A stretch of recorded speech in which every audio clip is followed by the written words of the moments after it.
Good afternoon. My name is Patrick Allen, and I am an interviewer for the Veterans History Project for the Library of Congress in Washington, D.C.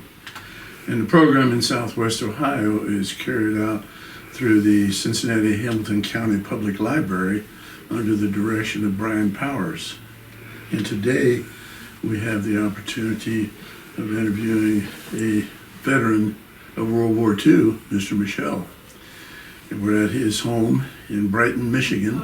Today is April the 24th, 2023. Mr. Michel, thank you for doing this interview. Thank you. And how do you go? What do you go by? Gabe? Gabe. Gabriel? Gabe. Okay. Is that okay if we do Gabe today? Yeah. All right. Tell us, first of all, before we get into your military career, when you were born and where you were born. Okay, I was born in September the 5th, 1923 in Aleutian, Mexico, which is in the highlands of Jalisco, tequila country. That is where tequila originated and where it is presently being made. And so we were a pretty wealthy family. We had two good-sized ranches. One took about three and a half days to do the fence. And I did that one time when I was about 5 years old with one of the ranch hands. So what was your dad's name? My dad was Gabriel Michel. Michel, and he was... And your mother? And my mother, Emilia Garcia de Quevedo. She, fortunately, was from Guadalajara, where all her friends were living, and they took us in because about 3-4 years after I was born, the Bolsheviks and the agrarians moved in, and they started just shooting the countryside and taking the big ranches and splitting them up and keeping them. And so one day about 3 in the morning, there was a big loud knocking, and they said, "You guys better get out of here. The ranch next to you is on flames." So they packed everything in bedspreads and blankets and sheets and tied it on horses and mules. And my dad had two Model T Fords, and we did ride part of the way into the mountains in the direction of Guadalajara. And it took about 2 to 3 days, and it was quite an experience. My mother was trading off a lot of her jewels. We finally had to trade it off, kind of abandoned the 2 Ford cars, and had to substitute some more mules and horses. And like I said, it took 2 to 3 days. We finally got to Guadalajara. Quite a bit. At that time, it was the second biggest city in Mexico.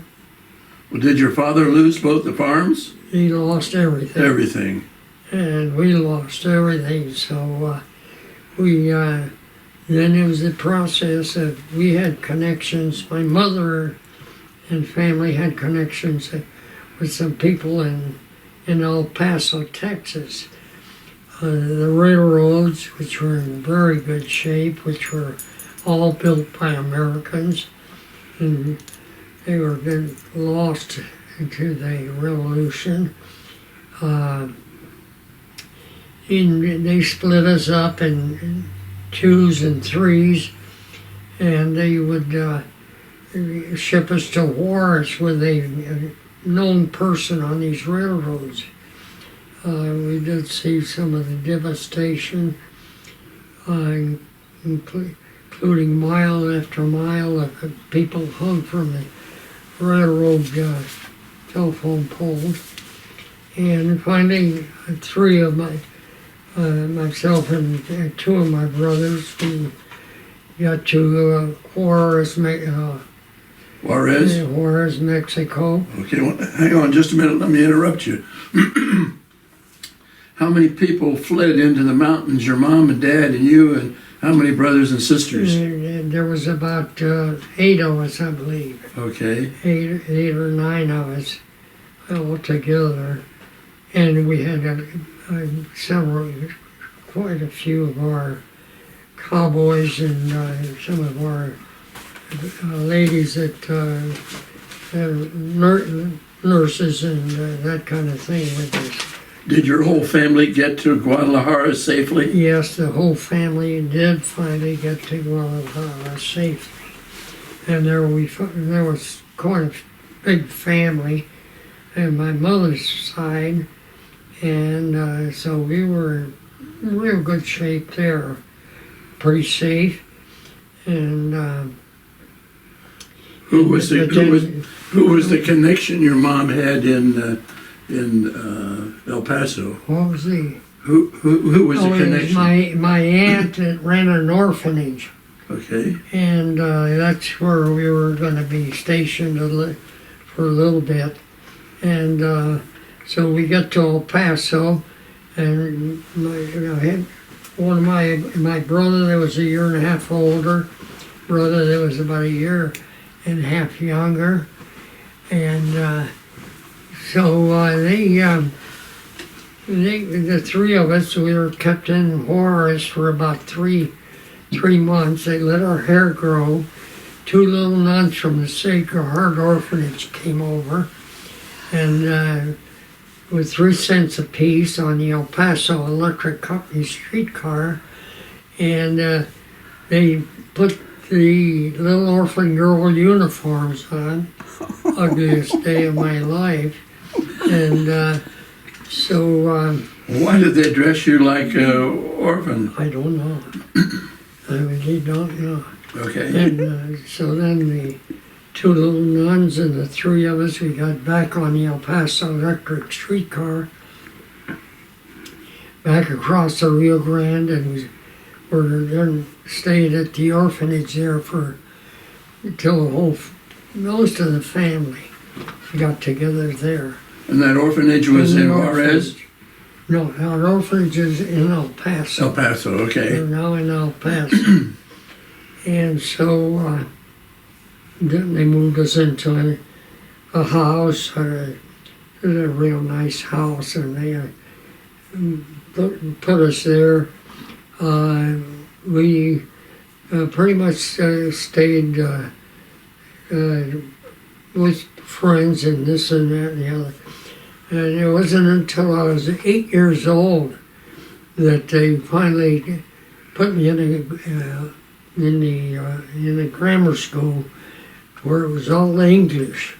And by that time, I knew very, very little English, maybe, and it wasn't very nice English. Well, while you're going through all of this, what's happening with your mom and dad? Where were they? They were gathering us all up in El Paso. Well, My father stayed behind, and he would come visit. Then he would go back and join the revolution with the Knights of Columbus, the Cristeros. so he was in the revolution? He was involved in the revolution. Resistance. And he lost his best friend there. And so it was, a pretty bloody revolution. Well, how often did you see your dad? Maybe every 6 months or so. Finally, in around 19, and by the way, going back to that grammar school, it was a private grammar school, and it was pretty difficult getting there along at first. And but by the end of the year, I knew English, and naturally I still did Spanish. And I knew English better than any of the other children in the classroom. Well, who were your teachers? Were they nuns or were they lay They were people? nuns. Do you know what order of nuns they were? The Sisters of Loretto. Okay. And so the family finally gathered together, and it was an extremely beautiful. We were poor as heck. I mean, it was really poverty-stricken. Remember 1929, the height of the Depression. So it was not good. Then, so 8 and 7 years old, I learned how to shoot a .22. I sold manure where I went to clean it up, and the nuns had some cows, and so I used to go out and stand on Alameda Avenue, which was a highway US 66, and where it made a real sharp turn around a cemetery. I used to park my wagon and sold a gunny sack of manure for 3 cents a piece. And what was the manure from? Was that horse manure? From the Cows? Cows? I had to muck the dairy, and so every once in a while, but I was getting 3 cents a big gunny sack full, and I gathered. Well, what did you do with the money you earned? I had saved it and bought a .22 rifle. That's how you got the gun. $2 for that .22 rifle. Walked into the counter in Monkey Ward's and dropped my money. She handed me the box with the rifle. The ammunition was a penny a piece. Milk was 2 cents a quart. And gasoline was about 3 cents a gallon? A gallon, and here I the .22 rifle. With that, I used to go out up into the hills near Fort Bliss, and I used to come back with about what Dad taught me how to goulash. That's how to cut open and prepare the rabbits. I'd bring about 3, 4, maybe even 5 rabbits, and it was now the other kids' turn to step in, skin it, and skin them and cook. Put a pan with maybe some potatoes or beans and cook them, and boy, they were just delicious. That was our whole protein. So. Well, how old were you when you got this .22? I was 7 years old. 7 years old and you get a .22? 7 years old, and I dropped my money on the counter, and the clerk gave me the rifle in a box, and I took it home on the streetcar. Well, who taught you to shoot that gun? I taught myself using a BB gun, and pretty much I had to learn pretty fast. Well, how old were you when the family finally got all together? Probably 4 or 5, when maybe a little bit older, maybe 6 probably, when the family had finally moved into our own home. Okay, so we were talking about you're going up into the hills and shooting rabbits and having them for dinner. Yeah. Did you do any work when you weren't in school? And no, mainly garden work and that kind of stuff. And Okay. I stayed real busy. What do you credit for learning English so quick as opposed to your other students? Natural ability and innate in everybody that, hey, it's not a big deal. You don't have to pour it in sweetly.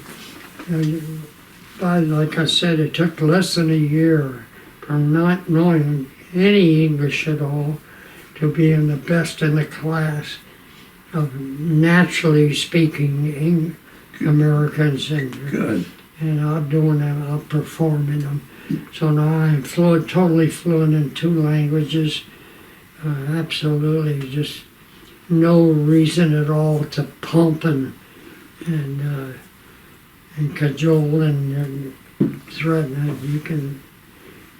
Did your brothers learn English? Well, the whole family, the same thing. One of the first and most important things that my dad came back from the war one time and finally said, I can't go back anymore. They've got me pegged, they've got me pretty well figured out, and they got a price on my head, and so I can't go back anymore. The ranches are lost, we'll never regain them. And so... So they had him pegged as a revolutionary, and they were after him. And they were after him. So at that point, he said, we are going to apply for American citizenship. There are several things that you should learn right now and pretty well keep them in mind. Number one, you're going to, at home, you're going to speak Spanish and nothing but Spanish. Outside the home, you will speak English and nothing but pure English. You will adapt, you will learn the manners and the dress and the code and all the codes and everything else, and adapt to the American way. We will apply for citizenship, and it took them 5 years. 5 years. And they had to learn English, and it was 5 years. Pretty hard for them, because you can learn a language before you're in your teens without a trace of an accent. If you after your teens, it becomes extremely difficult. Well, let me ask you a question about school. When you were in school with the nuns, did you have to wear a uniform, or could you wear any clothes? No, we just wore. I remember the only thing I could afford was short pants, and everybody else had long pants. This was in 2nd grade. Did you have to go to Mass every day? No, not there. We just went on Sundays, and unless there were a special holiday, then yes, we did go to Mass. So I did the rest of grammar school and high school, private. Where did you go to high school? I went to Cathedral High School, taught by the Christian Brothers. Where was that? In El Paso. And it was we were driven to school, but it was about 3 or 4 miles away. But coming home, it was pretty, you walked your way home, no buses, no nothing. And so when I graduated in May of 1941, and went to school, to college for about 1 semester, and there were 35 boys graduated from high school. They were almost all went in right away. There was only 1 or 2 that did not go into the service. Well, what did you do when you graduated? You went to college? Yeah, I went to college, and then by the end of that semester, I said to the dean I was dropping out, so I came home, and I volunteered right away into the Navy. Well, what college did you start? It was at Loyola University of the South in New Orleans. Okay, that was pretty well-known school at that time, wasn't it? At that time, it was a medical school and law school, very, very top somewhere in the top of the nation. Well, when you enrolled there, what did you plan on doing? Probably either doctor or something in medical. Okay. And so how did you do that first semester? I did good. I did real good. I stayed in the top quarter of the class, and I was able to pretty much stay.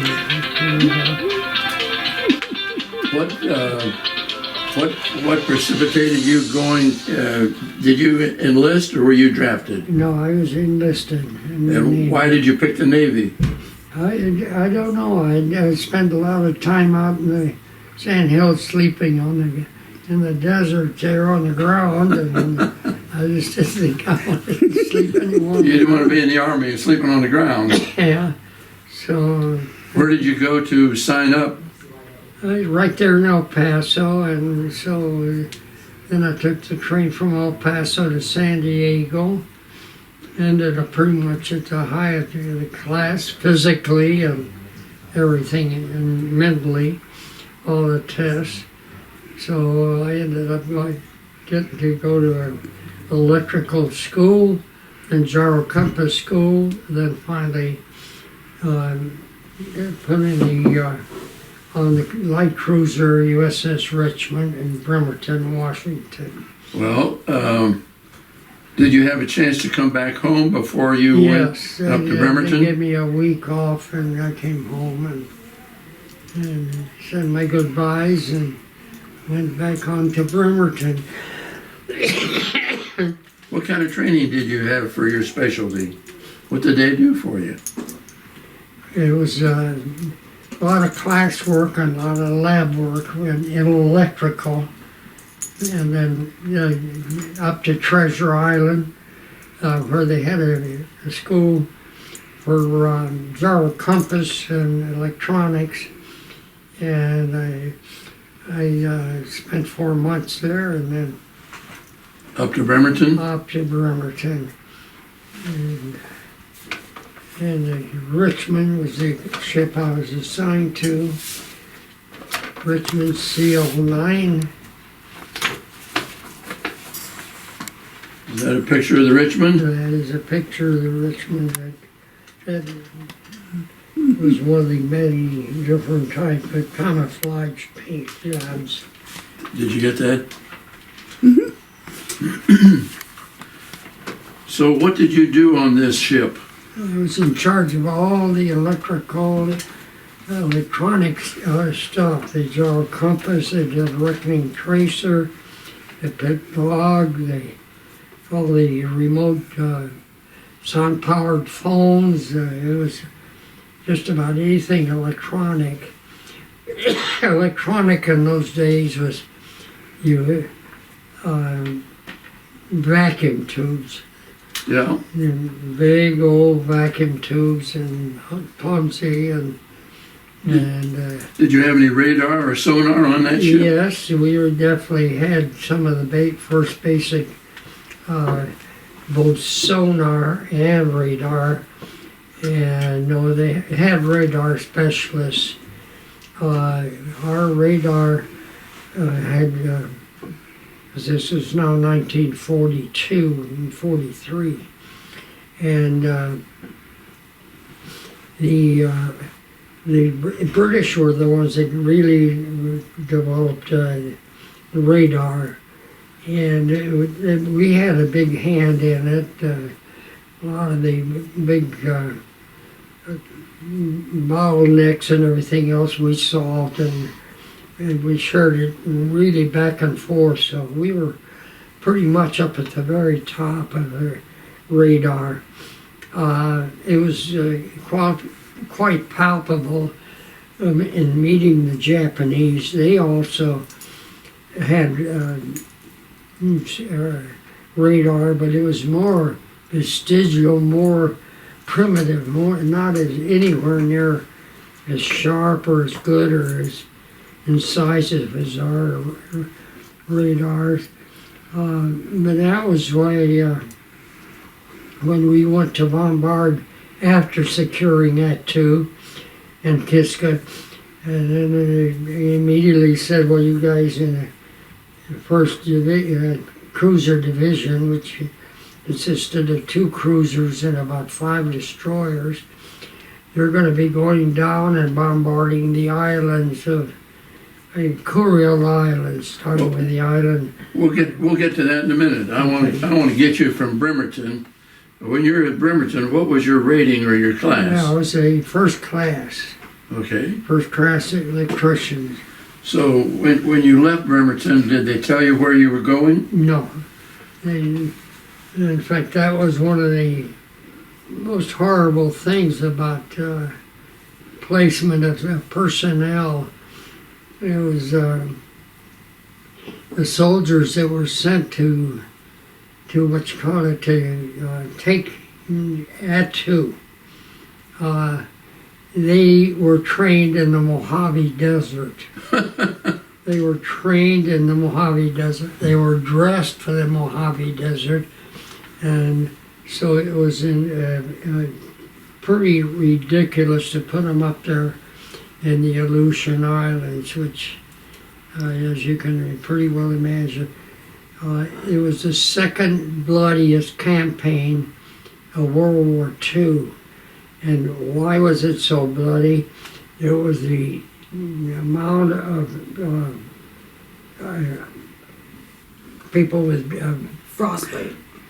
Casualties? casualties. Yeah. Exposure. Was Yeah. what you call it? Oh, frostbite? Foot rot. Frostbite. Exactly.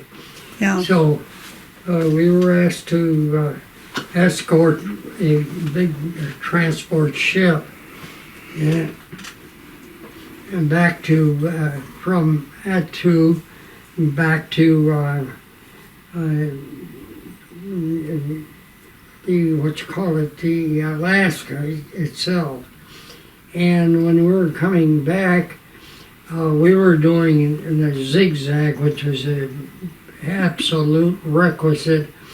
But we were cutting behind the big transport ship, and they signaled us with flags that we better cease and desist that, because they were dumping all these legs and hands and everything over the side. And so that we should avoid cutting behind them. Well, that zigzag was to help you avoid submarines, wasn't it? Absolutely correct. Well, did your captain stop zigzagging? Or? No, but he wouldn't zigzag behind the other Okay. until we got back to Alaska. Well, did you have any warnings? Did you have any Japanese approach that you're aware of? Not on that trip, but we did very definitely, because our next big assignment was to immediately start going down these islands. So we had pretty good radar, so we talked to our admiral in charge of the fleet, talked to the Air Corps, and they asked them for air cover. The answer was an absolute resounding no. We cannot supply you air cover. And the reason is because the distance between Adak or Kiska or Attu, where we would be stationed, down to the Kuril Islands? is absolutely too long, and our planes cannot can definitely go down there and bombard, and they have to immediately turn around. We had a huge amount of our planes that ended up having to go to the island, the Russian island of Sakhalin, where they would be interred and shipped back to Iran. Iran and back to the United States. So those the bombers didn't have enough fuel to get them They down. did not. Neither did the fighter planes. They couldn't. They could make a sortie, but they would just get drop and run. And so we had to do it at night, and we did about 8 of those, 8 or 9 at different islands. But we would do it at night. We would go in there with our superior radar. We could go in there, find the air base, find the canneries, find the big buildings and everything else with our real good radar, and then bombard and then run back out to sea. Well, did the ships do any shelling? Absolutely, we did shelling. Now, did your ship do any of that? Yes, we did. We did about 8 or 9 of those Islands? different. So what were your guns? What caliber were your? 6 millimeter, 6 millimeter. 6 millimeters? 6 inch, I'm sorry. 6 inch? 6 inch. How many were on the Richmond? We had about 3, 6, and 8. 8? And 10. There's 2. Did your electronics have anything to do with finding the range? No. Okay. No, it was radar, stick radar. Okay. What did you do on the average day on board ship?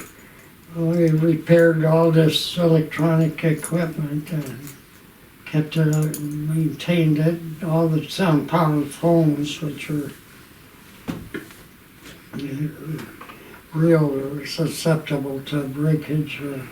What was your average day? Was it a regular 8-hour day, or was it 12 hours? It could be 8 hours, and then also we could go on and on and on, and as far as they needed you? as long as they needed you. It could be a day or 2 days or 3 days, especially if we were going in to bombard, and you could be on duty for 3 days, and they'd bring coffee and food right to your station. Well, how was the food on board ship? It was pretty good. It was quite good food. But there was one time when, because I'm real proud of the fact that I can eat just anything. I mean, and like it. But string beans are just something I ended up with. And the reason was that we went in, bombarded one of the Japanese islands, and ran out to sea. It was such a successful sortie that the admiral said, "Oh my gosh, we got to go back in and pick another one of these islands." You know, it's still in the dark, and it was still plenty of time.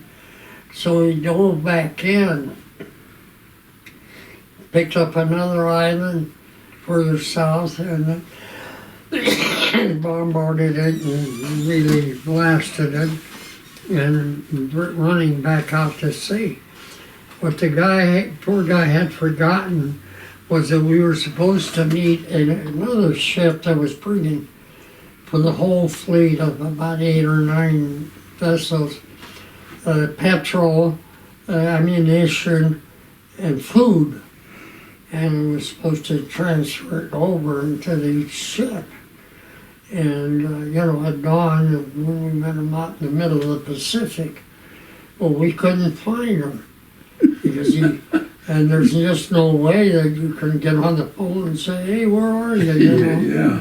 I mean, that was, so for about 7 days, I'm pretty sure it was at least 7 days, all we had to eat was string beans and warmed over coffee. Wow. Washed over coffee. And they were pretty close to some pretty violent stuff going on there. Yeah. But So what were the accommodations like? Did you sleep in bunks or? yeah, we had bunks, and they were very, except when we were on combat station, and we might Well, how were be sitting down on a bucket or a stool or a bench. Were your bunks stacked up? Yeah, about 3 high. And which one did you get? I picked the middle one, but then with my position I ended up in an area where there was not about 2 or 3 others. Good. So it wasn't crowded where you were? It wasn't crowded at all. Do you remember how many men were in the crew on your ship? 300, I believe. 300. 300. Well, about how many islands did you attack there down the I think it was Kurils? 5. I have a list of the attacks somewhere in there. Okay, And we had them. and, This would be spaced out in a period of time, though. We would attack one island and we would run back. And was your ship ever attacked by Japanese ships or Japanese airplanes? yeah, and by ships, not so much by airplanes. We had pretty well decimated their air force, and they were doing such a phenomenal job at in the South Pacific theater. They didn't send many ships up to work on us. Okay. Many airplanes. Were you in the middle of any combat up there in the islands? Oh yeah, yeah. Could you remember any particular instances? Just when we were bombarding, you could see the splashing, but fortunately, we had superior radar, and a land battery is never a good competitor against against A ship? a ship battery, a naval battery, simply because the ship can move in and out, stop, back up, and the land battery, once you got your coordinates, they're done. Yeah. So and we could find them in the dark. They had quite a bit of problem finding us. Was your ship ever hit by any land No. batteries? No. Any close calls? Yeah, somebody said there was some shrapnel hit us, but I don't know.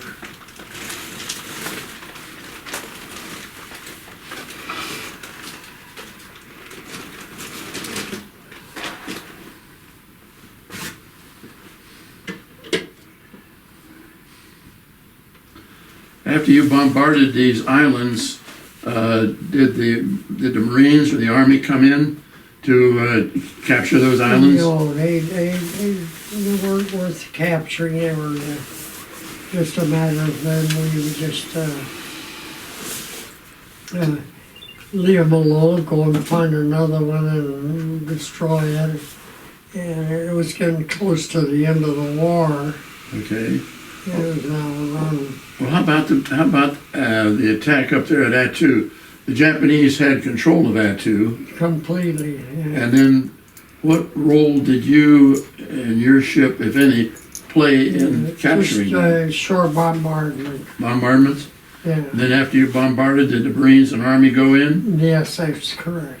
And And one of your jobs, one battleship and we had a good, bunch thank you. of have cruisers? cruisers and destroyers Lovely. and all kinds of. So Thanks. one of your jobs, you told me, was to take wounded soldiers back to Alaska from the island? That was after the Attu Yeah. was secured. How many, Escort the ship that took them back. oh, you escorted the ship. They You escorted didn't have, the hospital ship. you didn't have wounded on your ship? I think we had to start, we did have, we started with 17 Marines. We had 18 when we left, but one was, I think he broke down or something. So they put him back aboard just temporarily, then they transferred him to this transport ship. Okay, okay. Well, how long were you back in Alaska when you Only just a couple of days and back again. then back up to? the war zone. Okay. Well, Alaska was the war zone. How fast did your Richmond travel? How many knots? We could do up to about 32 knots. That Okay. was pretty fast. Yeah. And how was it powered? Was it diesel, And we had steam engines, steam engines? and they were very fantastic. Okay. They could really keep that speed up for hours and hours on end. So, do you eat string beans nowadays? And warmed and coffee. But nowadays, Wash coffee. but do you eat string beans now if you have a chance to, or do you just pass those up? I love string beans. Do you? Yeah, I was at University of Detroit, and I got to.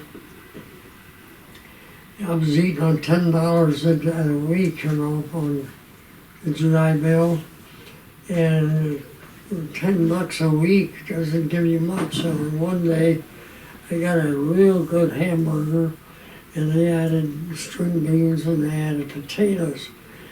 And I looked at those string beans, and I said, baby, you ain't getting away. I scarfed them right up. So, Well, now, what did you do after the bombardment of these Kuril Islands? What were your duties? the war ended up pretty much around that time. And so we ended up going down to Minato Naval Base. Where was it? Minato Naval Base. Where was that? That was between just south of Honshu and Hokkaido. Okay.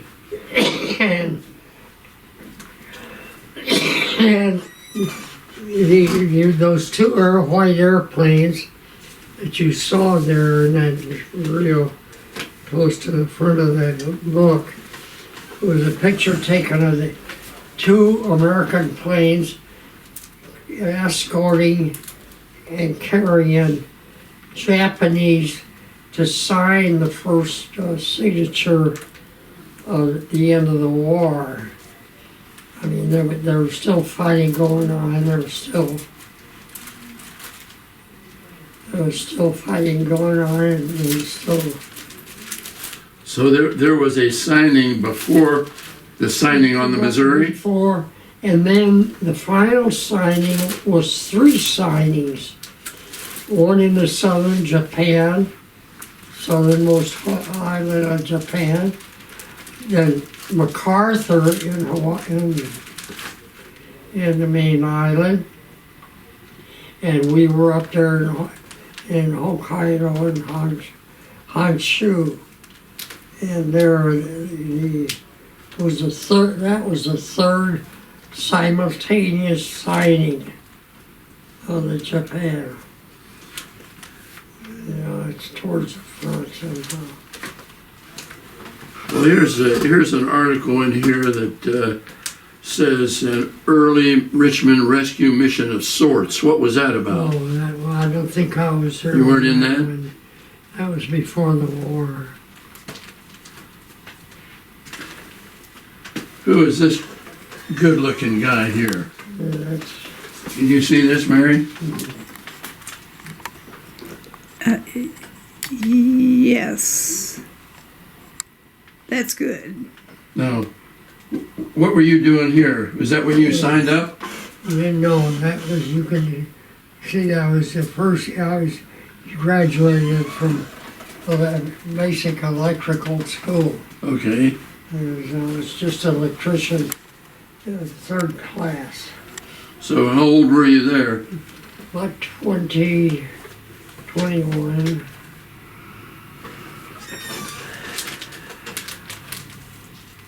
Is that the two planes? Yeah. Okay. Let's get them. Now, are these the two planes?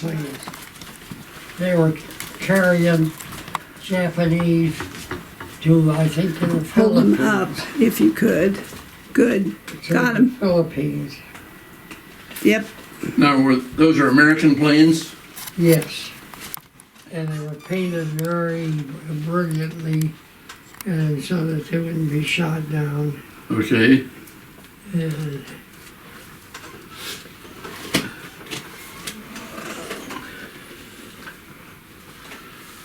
So, where were you when the atom bomb was dropped?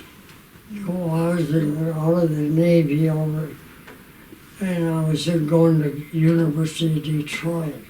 You were? Yeah. So you had been honorably discharged by that time? But yeah, because I only was in 3 years in the United States Navy, and then I got discharged. What was your discharge from the Navy? When? When was in May the 23rd, 1946. 46? So I was only in the Navy for 3 years. Well, the bomb was dropped in 45. So where were you? Hiroshima and Nagasaki. The atom bomb in It was in Hiroshima? 45. Yeah. I was probably, yeah, because they last That was year, before the signing. 45, in August of 45, I was still in Navy. Right. You were still in that too? Yeah, that picture in the Jeep there, it shows I was still in Navy. So how did you find out that the bomb had been dropped? It was all over the media, Okay. and we really had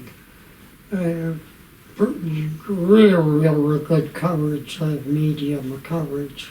So what was your reaction when you learned that the Japanese had surrendered? Oh, that's right. Well, we had to be up in that too, because that's when we then made our way down, and we were 2 days before the signing of the peace treaty.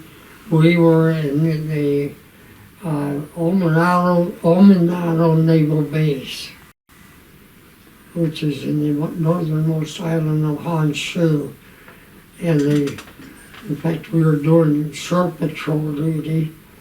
It was even though it was August, August the 14th, I think. And we were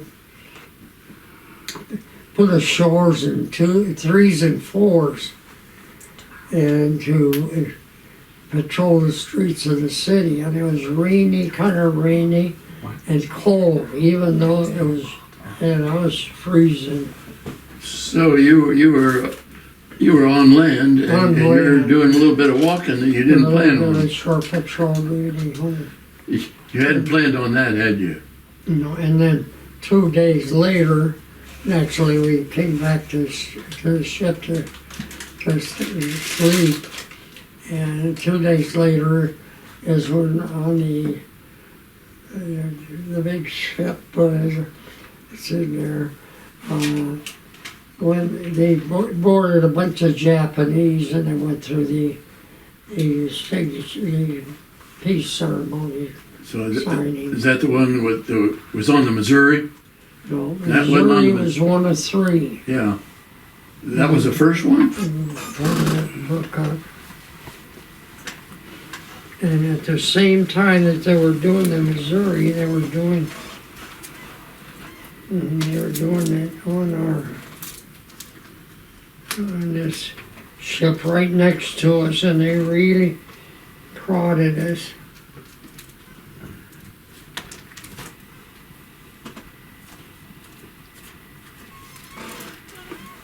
Well, I bet you were relieved to find out that the Japanese were surrendering, weren't you?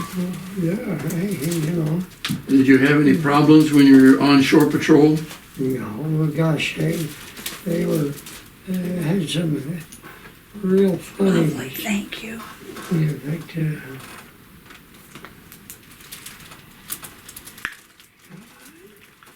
where are you?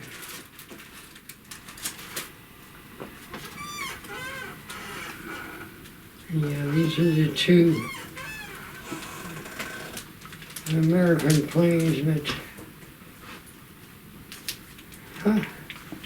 I can't find it.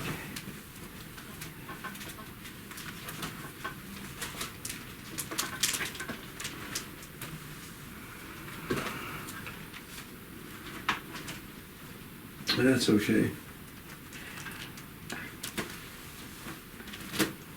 Can't believe it.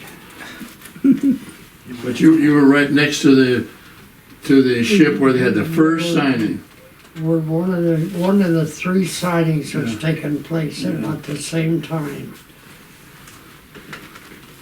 So after the, Panamint was the name of the ship. what was it? Very big transport ship that was used as a central base. The Panamint was the name of the ship. Panamint? Panamint Okay. was the name of the ship.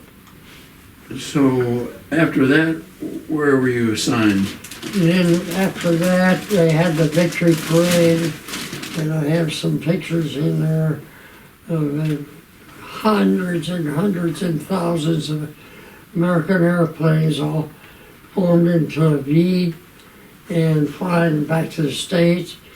And there was almost gangs of battleships and aircraft carriers by the hundreds. And there must have been thousands of Where did you sail back to? back to Pearl Harbor. Pearl? And we stayed there 3 days, and there they split up, and some went to the west coast. We went to the Panama Canal, went across to Miami, and then up to Philadelphia, where they decommissioned the ship. Okay.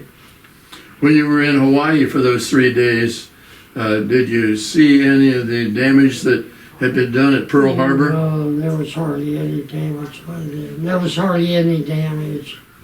Okay. Yes, we did come into Pearl Harbor. And So you get back to Philadelphia and they decommission the ship. And what do they do with you?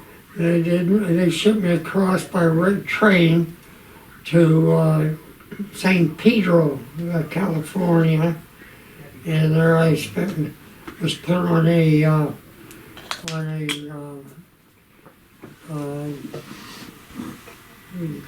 Thank what do you. you call it, a minesweeper Okay. for about a year until I completed my 3 years. Then I said, okay, I went out. Because when you had 3 years of service, you got 4 years of college. So when you go from Philadelphia out to the West Coast, you went by train. How many days did that take? About 2 or 3. And what were your accommodations? Did you have to sleep sitting up? No, you slept on a chair on one of those seats. Okay. How was the food? Food was okay. I mean, it was. Was the train a commercial train, or was it Yes, just? yes, it was a commercial train. And you had citizens as well as troops. Oh yeah, yeah, everybody there. So what was the name of the minesweeper that they put you on? USS JM 293. I can't think of the name. I just come Okay. pretty quick. So where did you actually serve on the minesweeper? Yes. Where did you serve? I get assigned on what you call her on the. In fact, they claimed that the gyro compass still had charge with all those electronics, slightly different, but they had the electronics there that I had to fix it. Nobody, and they had sent out a factory representative and he couldn't fix it. And I found the problem on it. And So the factory couldn't, but you could. yeah. Well, what were your duties? Where was your minesweeper working? In the Pacific, sweeping off, mainly offshore where they figured not airplanes, but submarines might have dropped. Dropped their and mine. we went all the way down to Mexico and down there. When you were sweeping, did you find any mines? Yeah, once or twice we did get a couple, because there was about 11 minesweepers there. Well, We covered quite a. when you would find a mine, what would you do with it? It cuts. You cut it loose, and then when it comes to the surface, you fire on it with 20 millimeter cannon. Okay. All right. And it's quite spectacular to watch it. So, You're just glad that it wasn't on your boat that it was. yeah, So you did that for about a year, about a year. and then were you discharged and then? then I was discharged from the military. Where were you discharged from? What base? At St. Pedro again, St. Pedro, out in California? in California. And then where did you go when you were discharged? Back to El Paso, and I had already applied to University of Detroit. I had a book. They rated the different schools and universities in those days, and they had Wayne State was number 1 in the country for music. Lawrence Tech was number 2, I think, or number 1 for architectural engineering. And University of Detroit was number 3 for electrical engineering. And it was way up there in mechanical. I wanted to continue in electrical engineering. So when did you enter the University of Detroit? In my sophomore year, because he said we communicated with telegrams, and I still have them in there. And they said, we can't take you in this year. There's just too many thousands and thousands of veterans coming back. So next year, after I finished my my schooling at the University of Texas, I got all A's and 1B, and they said, okay, they sent me a telegram and said, you're accepted. So Okay, so when you were discharged and went back to El Paso, right. you went to the University of Texas for your freshman year, You're right, and you completed that, right. and then you went to the University of Detroit. And And following 4 years, when did you graduate from UD? 1951, And what kind of work did you do after that? electrical engineering. Where? Burroughs Corporation, and then with Chrysler Corporation, 6 years Chrysler, then I made 6 years at American Motors, and by then they had switched me. I was in manufacturing engineering. I ran and set up a manufacturing plant for electrical devices for American Motors up in Everett, and I ran it for about 4 or 5 years. Everett, Michigan? Yes.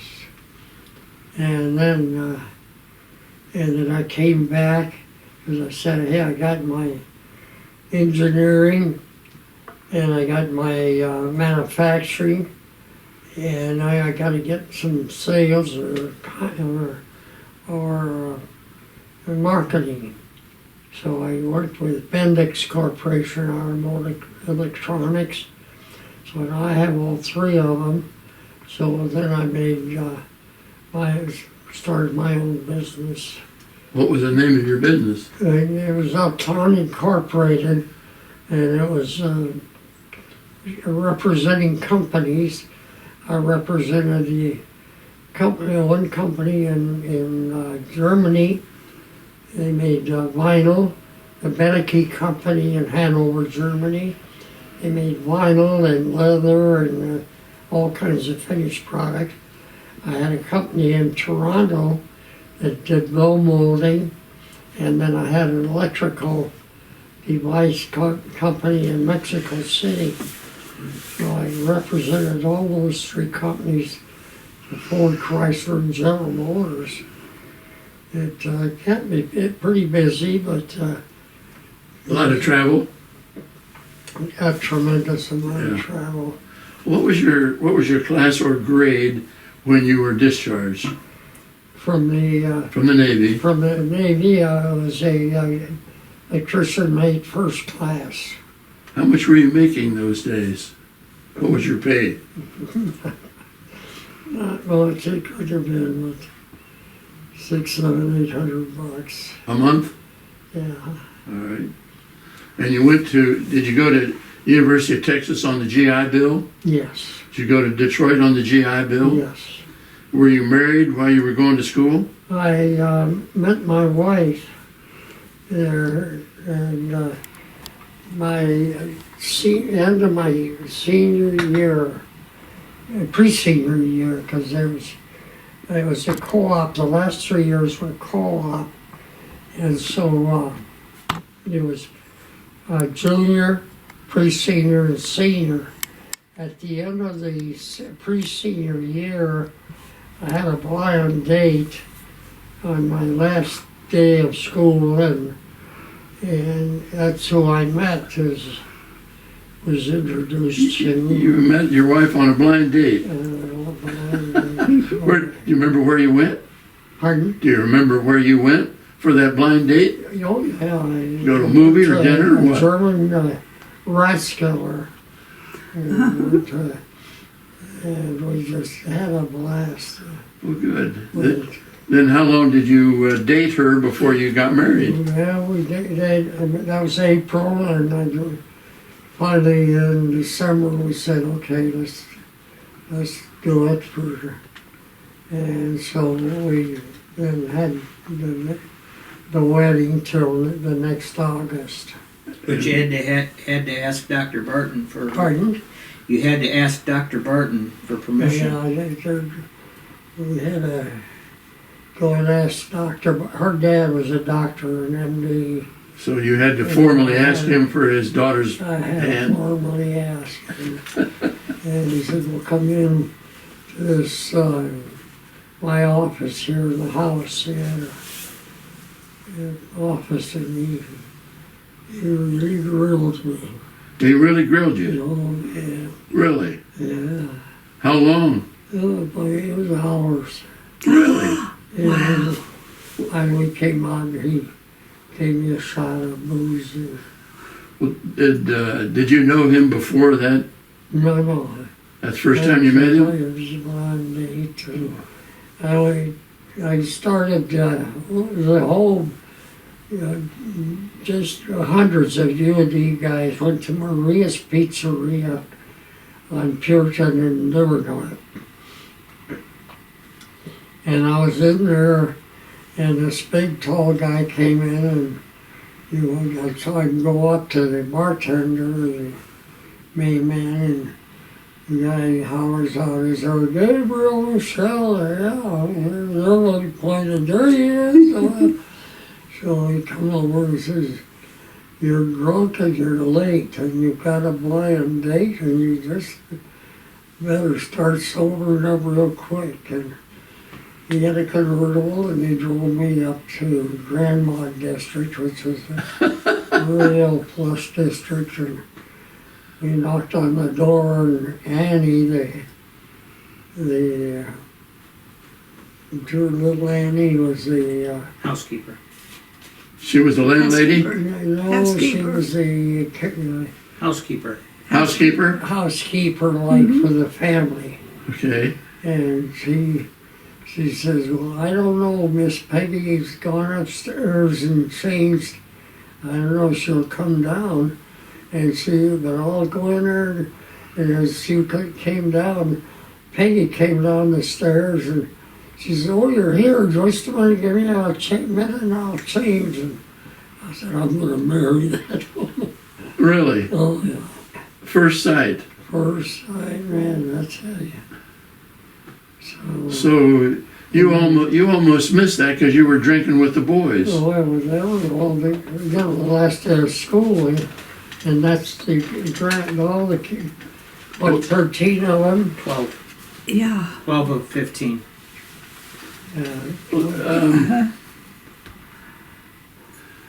Did you know this big tall guy that came and told you had a blind? I knew about him and maybe even met him, yeah. Uh-huh.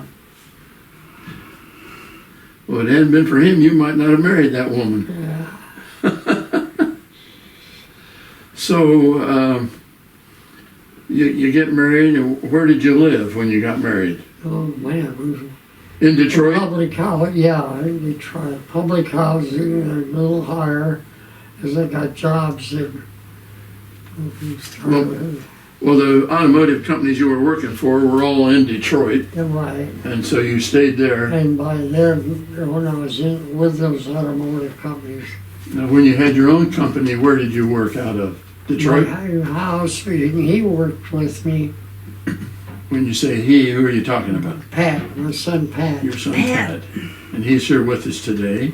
How many children did you have? 15 altogether. You had 15 children. There we go. How There's many Pat. boys and how many girls? And then 12 girls and nine Nine girls 6 and- boys. 9 girls and 6 boys? and 6 keepers. Oh, wow. So, with having that many children, your wife probably didn't work outside the home at all, did she? She elected not to. She She was busy at home. busy at home and just the most beautiful person, and never heard her feel sorry for herself, or And Just, she's passed away. she When, cancer. when did she pass away? About 24 years ago now. 1997. 1997? Mm-hmm. 1997. Yeah. And are all your children still living, or did one No, there's 2 of the boys that died. pass away? 3 of the boys. 3 of the boys have passed away? Pardon? Pat said the 3 of the boys have passed away? 3 of the boys that passed away. Okay. Now, did you have any other military service beside the Navy? Yeah, yes, after towards the end of when I was going to UAD, I enlisted in the Air Force ROTC. Why did you do that? I needed the money, and it was a very good parallel training to what I was doing. So, and I was got my commission, and What was your commission? second lieutenant, and then went on to made captain, and but so it was a real good. Tell me a little bit about what happened with you in the Air Force after you got out of school and your commission, second lieutenant. What's your career? I didn't have to do much in-service travel. I traveled quite a bit between air bases here, between Michigan and other air bases, and I was a real radio intelligence officer, and flew the jump seat, and so that kept me busy, but it also brought in some pretty much needed money. Well, what years were you in the Air Force actively? Well, it had to be 50,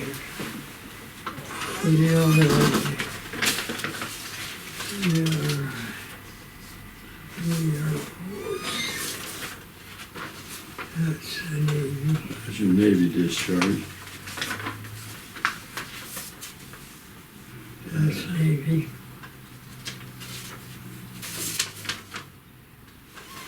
There's the other book. Oh, U.S. Air Force, 1953 Right, to 61. correct. Okay. And you became a captain. Captain, and I was making pretty good income at that time, and so then I figured I had paid any debt that I had, and so I asked to be retired.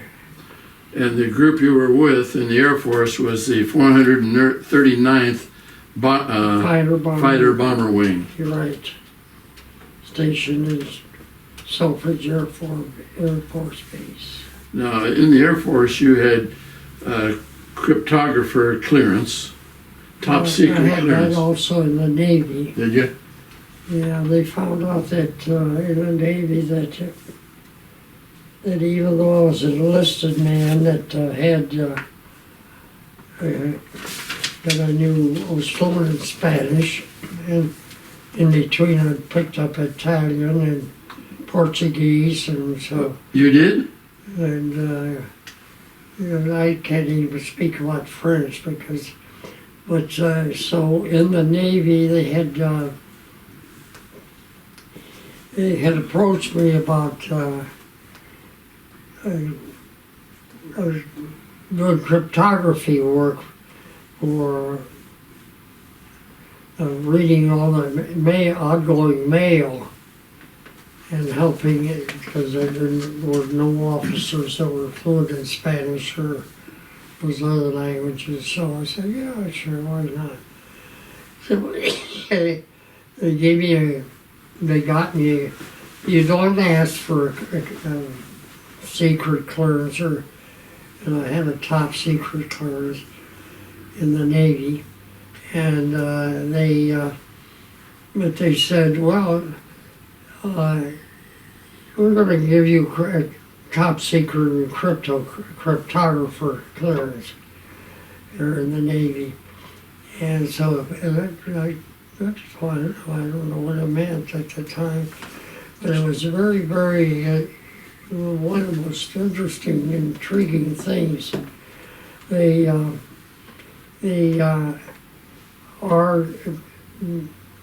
code breakers.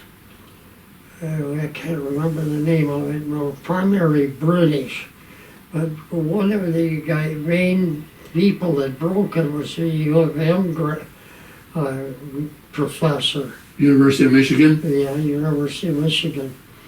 They sent him up during the war, and he was with this group. And again, I can't think of the name of the group. And it was led by a lady, and they were so brilliant. They broke the German code. The Enigma machine? Was that the Enigma machine? That's the Enigma machine. They had broken that code. And so we were reading, and they were sharing with us in the service all the information that the Germans were generating before the Germans got it. In fact, I can remember one article that came in there, all translated and everything else, and it was testing that the Germans had done on the Jewish people, on the Jewish guys. They would take them into an ice pool and throw tethered in a certain position, and they would dump them in the ice cold water, and they would time how long they would last.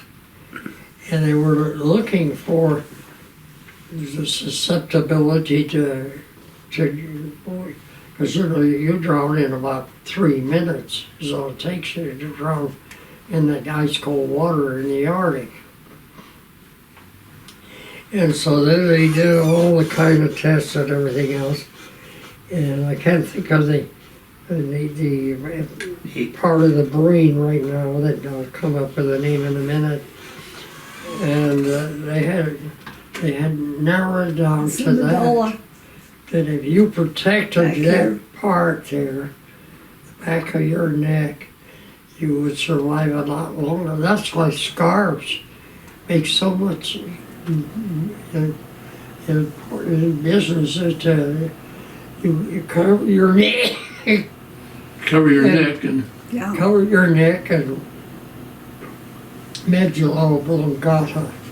Medulla oblongata? Oblongata, okay. Oblongata, Is okay. Yeah. the name of that part that ties the spinal cord to the brain.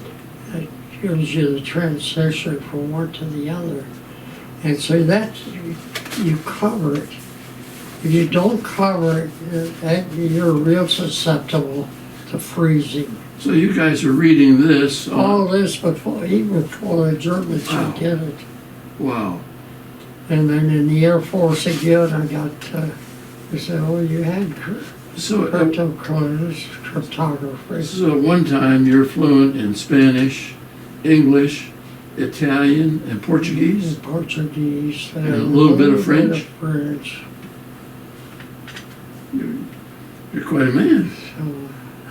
So, it was fun. So, you retired as a captain, and when did you finally retire from your own business?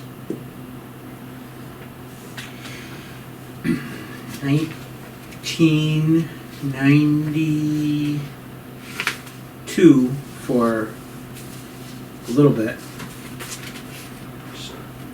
And then 1998. You know, 1990, I finally, 92 was when, right, so when I went to Bass Pro. and then you went to you retired from ABC, you got rid of ABC, Yeah. and then So you retired from your own business, then you went to Bass Pro. What did Bass Pro. what did you do at Bass Pro? so you didn't go to Bass Pro until 98 after Mom passed away.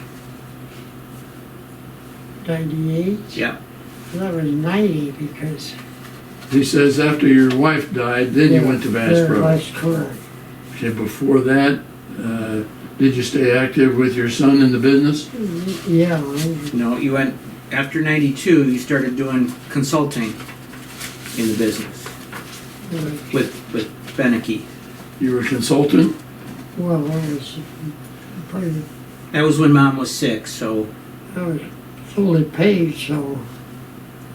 Well, I'm gonna run down the names of your children and their ages. You've got Eileen Marie, and she was born in 1952. And you can see him up there, Gabriel Joseph, born in 1953. correct? John Thomas, 1955. Mary Julia, 1956. Francis Xavier, you skipped a couple of years there. Francis was born in 59. Right. He's the one that introduced us mutually. Pardon? no, that's Dan. Frank's passed away. Okay, go ahead. Margaret Amelia, Right, born in 61. right, Rita Maureen in 62. right. Elizabeth Ann in 63. Patrick Vincent in That's 65. We got Monica Grace in 66. correct. We got Teresa Catherine in 68. And you got Daniel Raphael, 69. Right. And I think Dan's the one I know. He's an attorney So, He's an right, attorney. He's an attorney in Defiance, Right. Ohio. right. Catherine Amelia, born in Elisa. 71. Elisa. And, pardon? Alita. Alisa. Alita. it's- A-L-I-T. Catherine Elisa. That might be a mistake. Yeah, okay. How do you spell her last name? Michelle. Middle. A-L-I-T-A. Alita? Her middle name is Elisa. E-L-I-S-A. Okay. And Julia Carmelita, born in 73. Right. So that's 15. Now, do you get to see these children very often, the ones that are still No, living? Not right now. I get to see Pat because he lives right close. He lives real close by. Right close by Mary and a couple others, but Now, I'm gonna read the list of your brothers and sisters. Sophia, born in 1911. Michael, 1913. Alyssa, 1915. Amelia, 1916. Ignatius, 1919. Mary, 2020. Gabrielle, No, 1920. what did I say? 2020. Sorry about that. Yeah, Mary was born 1920. Gabrielle, 1923. Frank, 1925. Kathleen, 1927. Mary Lou, 1929. Joseph Louise, 1930. And Carlos in 32. Right. Now, did any of your brothers join the military? Yes, there was a couple of them. Mike. Frank was in the Merchant Marine, but my oldest brother, Michael, he was in the Navy also. Did you talk to Michael or Frank about their experiences at all? Not too much, because Michael was about 10 years older than I was, and he was in the Atlantic and I was in the Pacific. So And Frank- we never really crossed. And Frank was a couple years younger than you. And Frank, him, I did talk to, because he was in the Merchant Marine, and he came home early on after he had done a run to Murmansk. I was going to ask you about that. A lot of merchant mariners went to Murmansk, Yeah. and they had real bad damage on a lot of those convoys. Yeah, it was What horrible. did he He do? was very lucky. He was very, very fortunate. But he came back and we met in El Paso, and we hung out around a little bit together about 1 week. Then I had to go back up, and Did he tell you of any experiences he had with German U-boat attacks? no, he just kind of went over, but not much.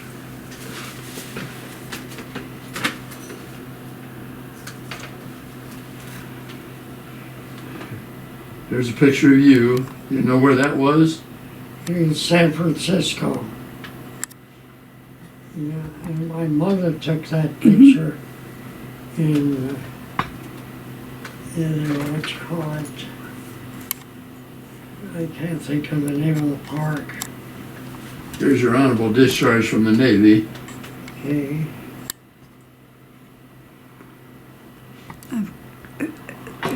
That's better. Had lights in it. Is that all right? Tip it low. I've got it. We got it. Yeah, Right? yeah.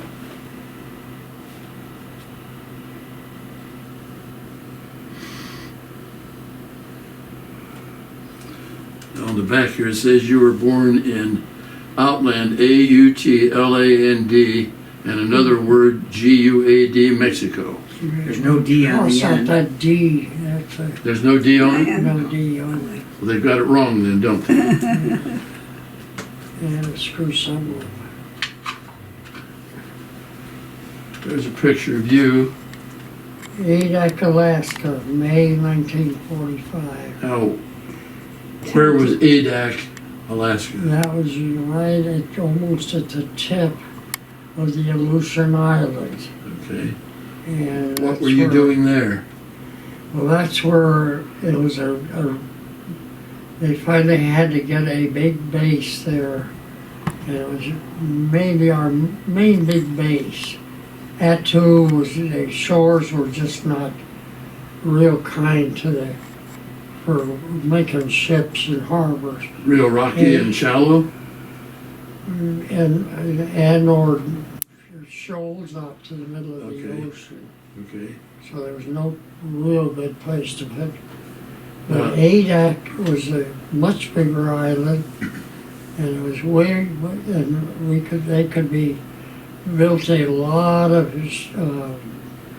buildings and everything else, and Was that connected to Alaska, or did you have to that take... was part of the Aleutian Islands, stretching down from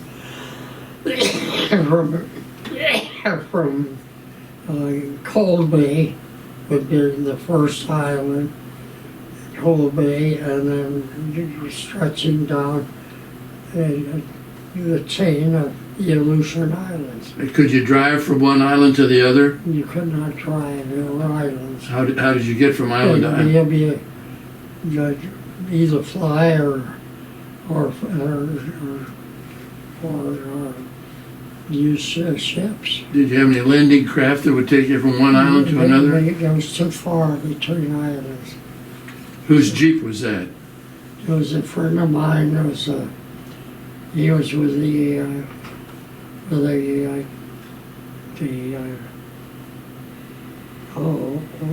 he was a station on ADAC. He was a station on shore.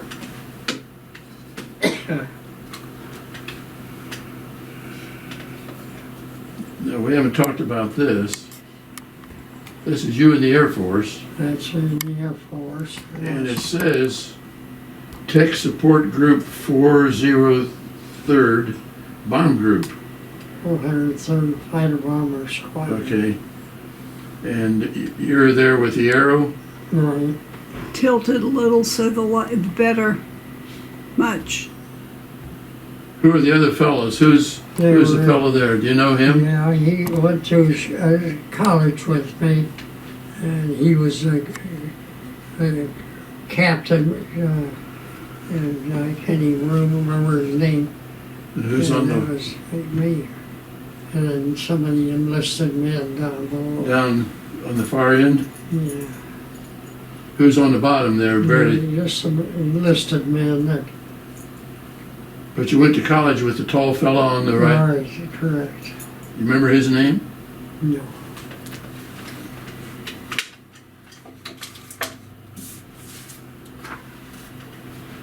Now we're going to take a look at this.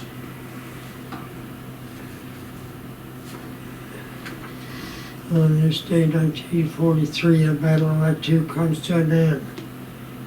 Okay, so this is a photo Of of the Marines coming back down out of the mountains in that too, and heading back either being carried back or, in good enough shape to rejoin their now your ship wasn't in that photo. You're off camera there. off camera.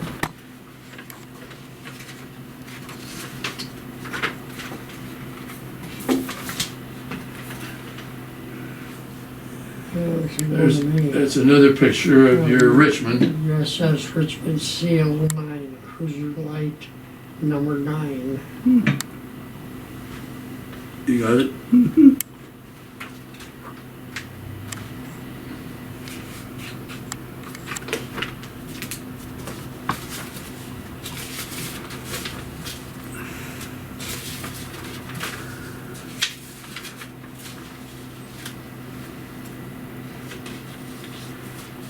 No, you got out of the Navy on the point system, and you got the Time and the point says, you got the Asiatic and Pacific area medal. correct. You got the and you had 1 star on that. That is correct for the Battle of Kuril Islands. And then you have a medal for the occupation of Japan, Correct. and a medal for the American Area Victory Medal, World War II, Correct. and you have a Good Conduct Medal. That's, Anything else? well, that's, yeah. That's 5 of them.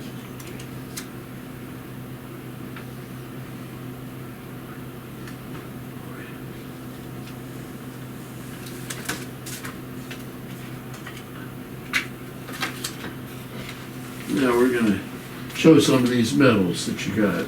That's the ones you were just reading. Now, wait a minute. Let's see if Mary can get them. Do you have them? Mm-hmm. Good. All right. Go ahead and tell us what they are. I could. Now that's the American Medal, the Victory Medal, Good Conduct Medal, and the Occupation Medal in the Pacific. And what are these items on the bottom? And they're just little samurai swords that I picked up in Japan. And what's the medal right there? Is that your dog tag? That's my dog tag, yeah. And everything.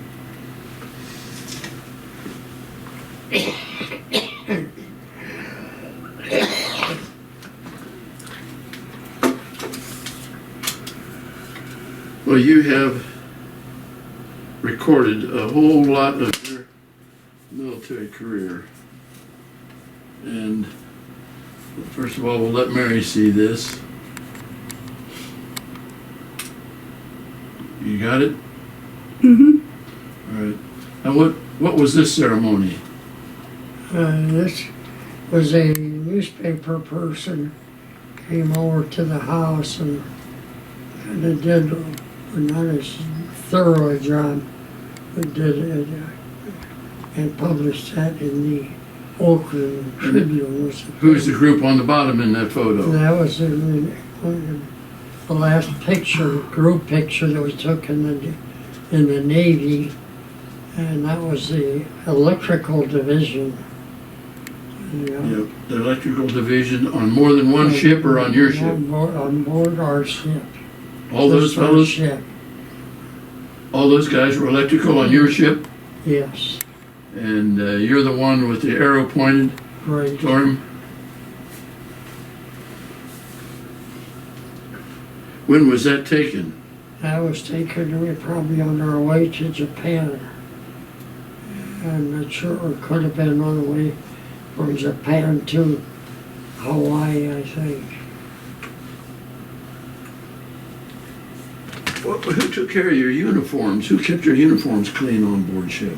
Oh yeah, they had about 2 or 3 uniforms, and you wash them yourself once a week, and So did you have to change uniform every day, or you pretty much you did, yeah. did you have to go And through underwear too. did you have to go through an inspection every day? No, but we did have quite often, they had brake inspections, and you better be in good shape. Well, let me take you back to that period of time where the misconnection with your supply ship and you had a number of days without supplies. Did you have enough fuel during that period of time? Yes, we did have enough fuel to carry us, but we certainly didn't have. I don't know why the Admiral did not elect to say to the fleet, hey, let's head back Uh-huh. immediately, and we got enough fuel to get us back to ADAC, So were you our out there? home base. Were you out there So- by yourself? No, but there were 2 or 3 cruisers and 5 destroyers. Well, couldn't they have sent you some supplies? They were all as bad shape as we were. I bet there were some angry. There were some Admirals. very, very angry Oh, people. jeez. Well, golly. Mary, do you have any questions you want to ask? Tell about the No. green beans. Patrick, He still you wanna- likes green beans. You want to ask him any questions or bring Tell anything? them about the green beans. The what? The green beans. Why you don't like green beans? Oh, he did. He was. That was- right. That was all he had to He eat. had green beans and coffee for about a week. I'm surprised you eat green beans. I'm surprised you eat green beans at all. Well, I was hungry, real hungry again. Well, we've talked about a lot of things here this afternoon. Is there anything that you can think of that somebody might be interested in what you did? The story about the code breaking and what the Germans were doing with the Jewish fellows was extremely interesting. Is there anything else like that you remember? No, we had, I'll talk about code breaking. The Japanese had a code. That was broken in 1939. In other words, when Pearl Harbor occurred, we were in full control of the Japanese code. Yeah, that My they, position is that Theodore Roosevelt knew we were going to be attacked. And he was so notified by the top people in Pearl Harbor. It's kind of hard to stomach, isn't it? It's hard to swallow it. Well, it's a good thing the carriers were not in port. involved there. And Yeah. also, one of the biggest mistakes the Japanese did was when they were bombarding the islands there, they did not hit the oil. If then it hit the oil, then it would have been a totally different thing. Yeah. And all the tanks were sitting up there on the mountains. Not a one was bombarded. They were interested in attacking the ships and the airfields. That's exactly. It had total vision. Yeah. Thank goodness. Well, I want to thank you for giving me this interview, and thank you for your very much service. for Thank spending- you. Thank you.